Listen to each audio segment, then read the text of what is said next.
Since I got the Qnique mini longarm quilter set up with a Grace frame, I've done maybe 5 or 6 or 10 projects with it. I've had various degrees of success, a few problems with tension, and I just wanted to get more familiar with it and get a little more experience. Here are a few smaller quilts I did, one at a time. These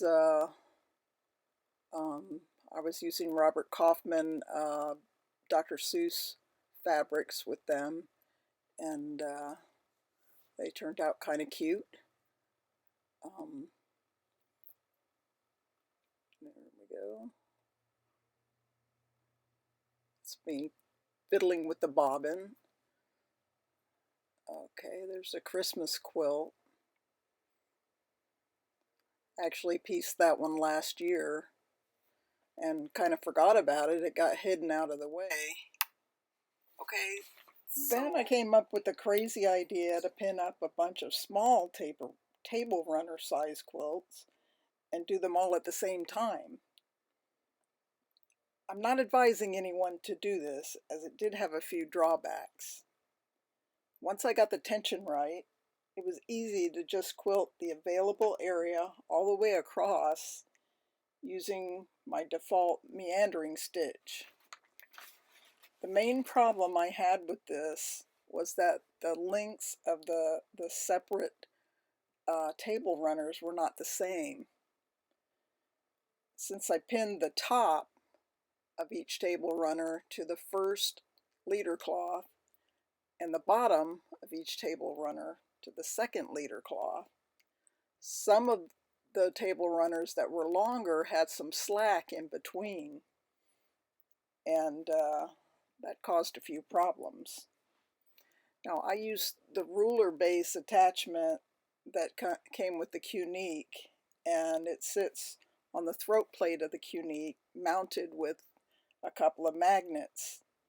So when you progress to the left or the right side during quilting, underneath the backing fabric, the ruler base tends to slide up under the backing fabric, especially if there's a little bit of slack in the fabric due to the length being different than its neighbors.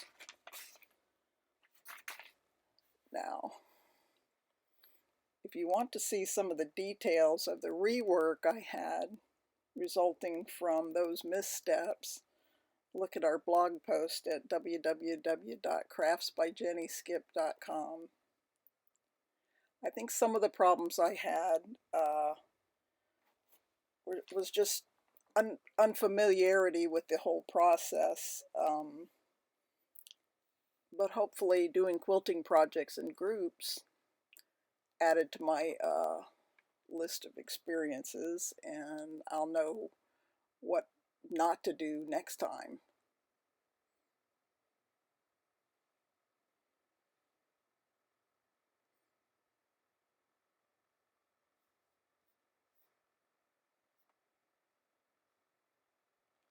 It's a little close up, not a very good picture there because the light from the Qnique kind of overexposed that, so you can't really see it well. The actual stitching part of it.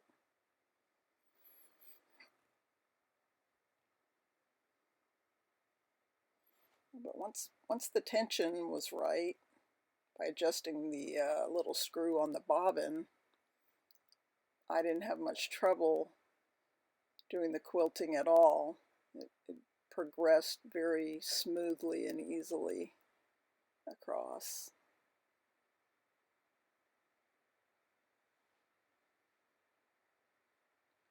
Most of the fabrics that I used in these runners were remnants that I snagged from the remnant rack at Joann Fabrics. And of course they're at 50% off, so it's a bargain. Amazingly, a lot of the remnants that I found were already at an appropriate size for a table runner.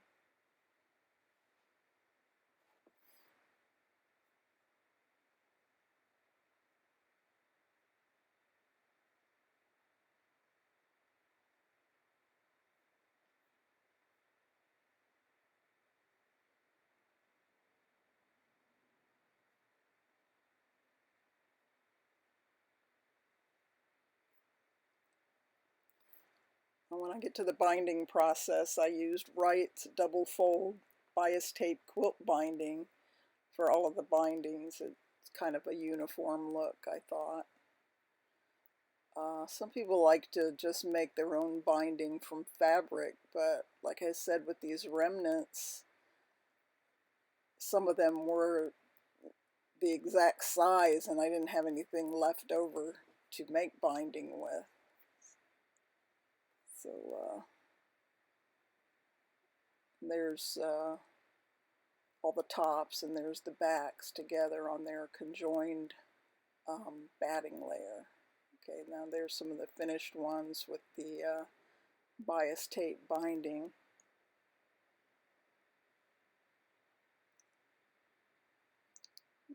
The embroidery that you see is from embroiderylibrary.com. Now here's the second group that I made, a group of 2 together. I was wondering if perhaps 2 at a time would work better. You can see there the bungee clips on the side there. In this setup, there's bungee clips on the outer edges, so that serves to pull the fabric taut and take some of the slack out of it. But in this group of 2, it was also kind of similar in that they were two different lengths. So I ended up, the one with the pink backing, I ended up with maybe 4 or 5 inches longer than the other one. So when I took them off the frame, I went ahead and did that remaining 4 or 5 inches on my home sewing machine, the Brother that has the free motion hopping foot on it. Use that as a little rework machine for any part of the quilting step that I had to pick out and redo, and I had to pick out quite a bit this project. So there are the 2 that I did together, but I feel that I had less rework on the 2 than I had on some of the previous ones.